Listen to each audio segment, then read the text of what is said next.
EasyPVI, la plus-value immobilière facilitée.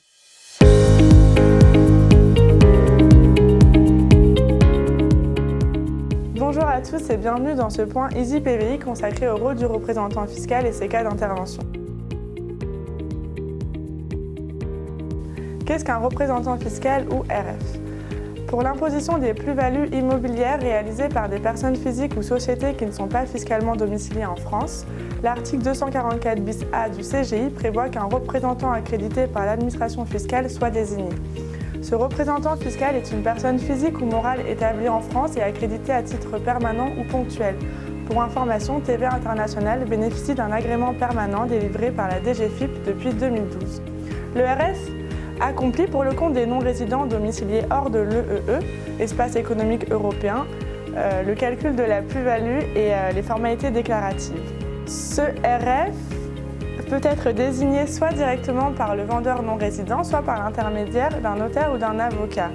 Cela se fait dès la signature de la promesse de vente et jusqu'au jour de la vente au plus tard. Le RF est responsable du paiement de l'impôt ainsi que des prélèvements sociaux et de toutes les impositions supplémentaires comme la taxe annuelle de 3%. En cas de contrôle ou de demande d'information, c'est le RF qui sera sollicité et si cela entraîne un redressement, alors il sera redevable du montant de ce redressement ainsi que des pénalités et intérêts de retard. Dans quel cas doit-on désigner un RF ?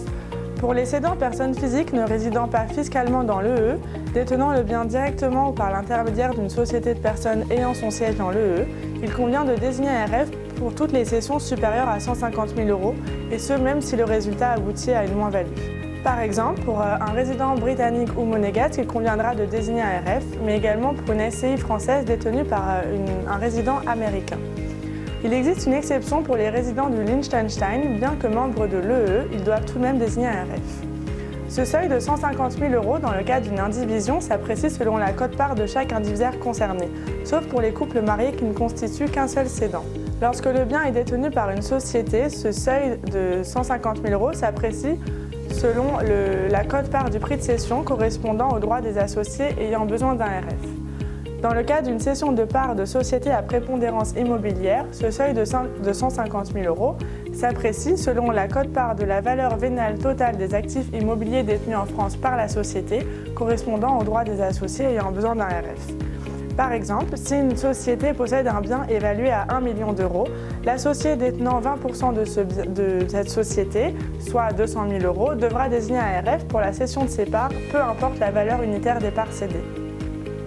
Pour les personnes morales n'ayant pas leur siège dans l'EE, il conviendra de désigner un RF pour toute cession dès le premier euro. C'est le cas par exemple d'une SCP monégasque ou aussi d'une SCI française détenue par une société américaine. Quels sont les cas de dispense d'un RF ? Lorsque le prix de cession est inférieur ou égal à 150 000 €, les personnes physiques citées précédemment n'auront pas besoin de désigner de RF. C'est aussi le cas lorsque le bien est détenu depuis plus de 30 ans, peu importe le prix de cession. N'hésitez pas à nous solliciter pour toute question ou pour tout renseignement sur votre situation. Vous trouverez également sur notre site internet un simulateur afin de calculer votre plus-value immobilière. Merci à tous et à bientôt. EasyPVI, la plus-value immobilière facilitée.